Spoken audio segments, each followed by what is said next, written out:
Exactly. Na niliwaambia hiyo from the beginning, chunguzeni kwanzia mwenye kufanya visa ya Saudi na mwenye na mimi wakati Faith umeitwa hapa ukataja wakati waliangalia kwa system waliona passport yake iko na visa ya Saudi.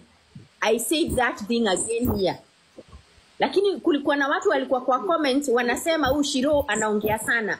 Mimi I'm talking based on nimefollow it. No, Shiro, you have been very effective and I like it because we want to do na Shiro umeongea vizuri na ni vizuri umetuambia ni hiyo Imal Solutions na mimi nafuatilia kwa page yake muone akisema Lilian lazima atuambie Nduta alifikaje Ethiopia because yeye anasema according to her Lilian anasema mimi huyu msichana sijui alienda kuje kuwa mikononi mwa John anaelekea Ethiopia na nikajiuliza maswali mengi. No, Nduta left Nairobi knowing that she is heading from Ethiopia to Saudi Arabia. So every documentation for Saudi Arabia was handled by who? By Lilian. So Lilian should tell us what transpired in Ethiopia. Lilian akasema vizuri. Faith amesema she had 10 good days ati anatrainiwa caregiving. Caregiving inatrainiwanga Kenya, hata government inajua haitrainiwi Ethiopia. So this 10 days in Ethiopia ilikuwa kutafuta visa ya kwenda wapi? Laos ama Laos, hata sio Vietnam ama wherever it was. Ilikuwa ni kutafuta visa ya kwenda hiyo destination alikuwa ende ya mwisho, na ilitafutiwa Ethiopia, haikutafutiwa Kenya. Lilian kama ni yeye alihandle documentation aletwe hapa. She knows ni nini kilikula chingine. Lilian alisema kufa kuzikana, biashara lazima iendelee. Hata kama wewe itabidi ukufe, biashara iendelee. These are her words. I can draw the video of when she said that. Na Faith akasema kitu kimoja. Faith akasema wakati Nduta alitoka Ethiopia akifika Qatar alikuwa anaumwa na kichwa sana, ni kama aliindusiwa kitu ama alipewa kitu fulani, hakuwa anajielewa. Akapigia twin sister yake simu akamwambia ninaumwa na kichwa sana. Kweli ama si kweli? I wish Faith anaweza kuwa hapa juu. Nilikuwa hapa, ni kweli. Aya, nani? Goja banya. Let me say this before I drop. Get to the bottom of this matter. Start at the family level. Leo we had a discussion kwa live yangu. Tuko na wasichana wawili, tutawatuma huko, tutawatuma na kabahasha pia ka familia. They go consult the family and then they will pick the details from there. Alafu watakuja watuambie the story. We pick from there ourselves. But why, Banya, there's one thing Banya, before drop. The family coming in, first of all, because you see, there's other avenues that we can watch any kuhara show for real. No, we have social alikufa. Social alikufa. Mama yake pia ni mzee. Unamletea tunawatuma na kakitu pia. I don't even think that is appropriate. You also need to look at here. Munaweza mkatuma watu wawili hawana ile intelligence ama I wish kama mnatuma mtu mnafaa kutuma mtu very intelligent people. Mpaka na maneno ya girls akiuliza maswali atajua anauliza nini. No, they just need to know the story. Si wanaongea na Simon Kibe, si wanaongea na kila kitu ya kwanza guys, mimi siwezi tetea mtu yeyote anajiita agent, because I know how my agent wanaweza fanya anything na watokea kwa media wote wateteane, like wanajua kuteteana in different ways. Kama leo huyu mwanamke anaitwa Lilian alimake video na nikaona another agent amemake video like alikuwa anamtetea but like different way. Kama like haujafikiria sana ama auelewi sana, like huwezi jua kama anatetea Lilian.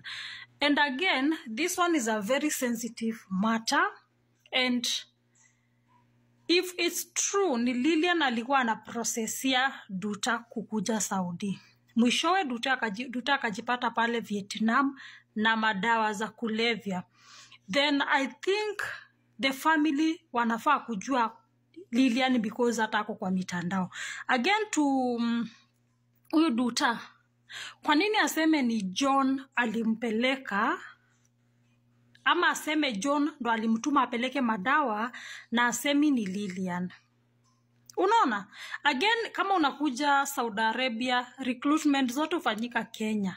Story ya Duta wanasema mara alienda Ethiopia kakaa 10 days. Hii story ya Duta iko very complicated na iko na a lot of red flags ndani na iko na a lot of uongo ndani, because ukisikiza testimony yenye Duta amepea koti pale Vietnam na usikize vitu family wanaongea ni two different stories.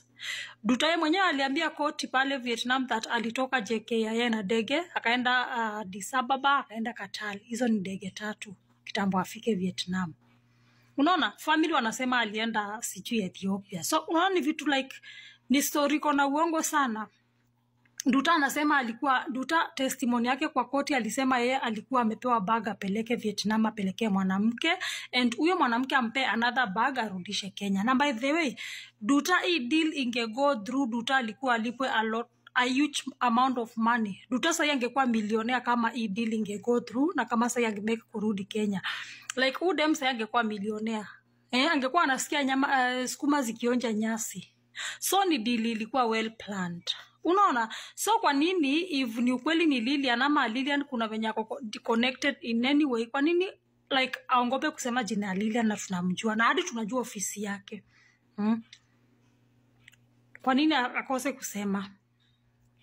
Kwa nini aongope kusema? Pengine Lilian alikuwa anamprocessia na aka withdraw. Unajua kuna wasichana wengine withdraw the process ya kwenda Warabuni because huwa ina delay sometimes. Maybe alikuwa anaprocessiwa na aka withdraw. Maybe. Cause mimi sioni venye the story is not adding up. Kama Duta alikuwa anafanyiwa kitu nitangwa human trafficking, kwenda kutolewa organs, tungesema ni agent. Lakini huyu dema alikuwa na madawa. Alikuwa na madawa watu wangu.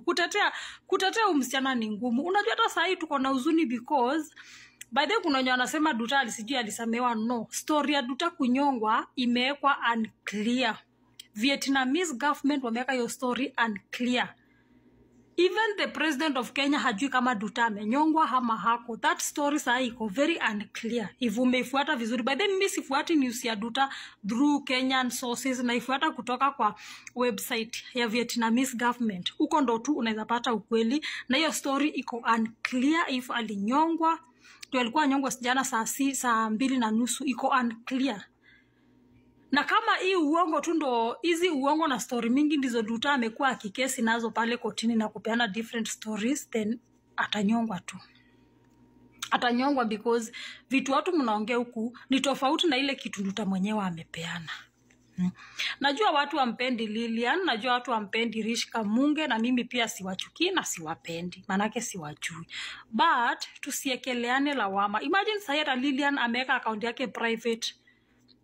Lilian atembe like imagine atembe sasa anapatana na watu wanaweza muumiza because watu wengine uchukulia vitu serious. Mnaweza kuwa mlikuwa mnafanya cloud chase mkitaja ni yeye, but some people took it very serious. Tukue careful pia. Unaona, this one is very sensitive. Kama hauko sure then usiseme hiyo kitu. Hata kuna Rish Kamunge. I know maagent wawili wanakuanga wakora na hakuna watu wakora kama wanawake. Wanawake tunakuwa wakora sana. Lilian najua ni mkora, najua Rish Kamunge ni mkora, but are you guys sure?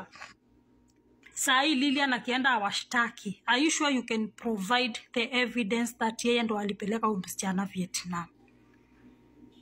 And if yeye ndo alimpeleka, msichana alisema amepelekwa na Lilian, sasa alisema amepelekwa na John. How did John turn to Lilian? Hiyo kitu ina make sense. TikTok inaweza kuharibia jina bure. Mimi sikukuja na huyu mwanamke Lilian, but a lot of people nimesikia wakitestify that Lilian ni one of the best.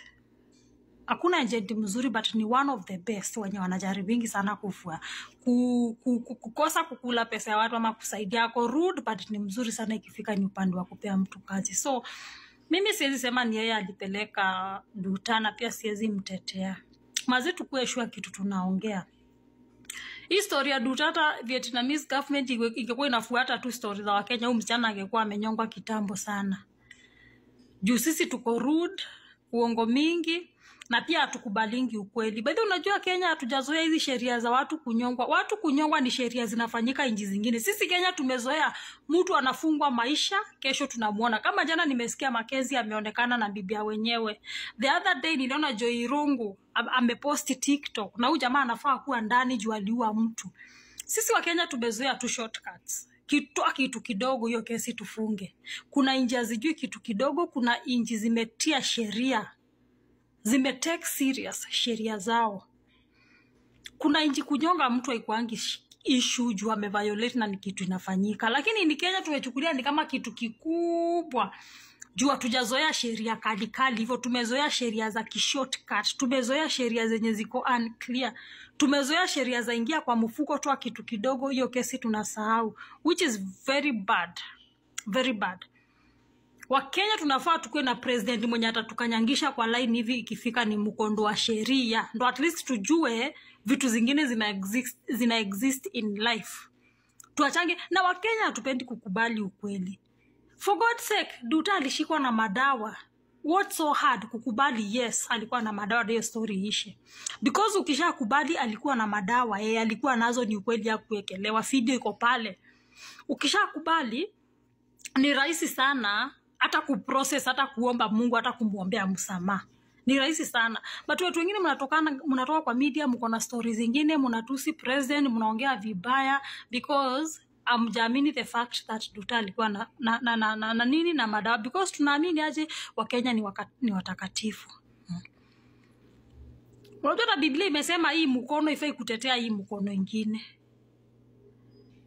Sasa I don't know, hii story ya Duta iko complicated sana. No wonder hata government wameshindwa. Ni tumuombe tu tusipewe bad news. Mtu asikudanganya ati ilisongeshwa hadi mwezi wa 6. No, story ya Duta kunyongwa iko unclear. Vietnam walikataa kujibu, akajibu venye walijibu, na ile kujibu ilikuwa kudeny. Story yake kunyongwa sasa iko very unclear. So tunafaa hata tunaomba Mungu asaidie iletwe good news than ile news tuna expect. Hii mambo sasa ya kupoint blame sasa tuweke life ya mwanamke mwingine pale in danger, it's not helping. Sasa Lilian hata atembei. Ako tu mahali hivi amejificha, mnaweza muattack anywhere. It's not nice guys. It's not nice. Duta, our focus ni Duta. Tuache ku lose focus. Sasa tunafaa kuwa tunaulizana jana alinyongwa ama kulienda aje. Maana hiyo ni kitu Vietnamese government hawajatuambia na hawajajibu calls za ma politicians wetu tena. Na pia ma politicians wenyewe hatujui kama walikuwa na script stories zao ama ni ukweli waliweza ku reach out. Hatujui. Tuko kwa giza na nyinyi mko hapo mnarushiana blame ati ni huyu.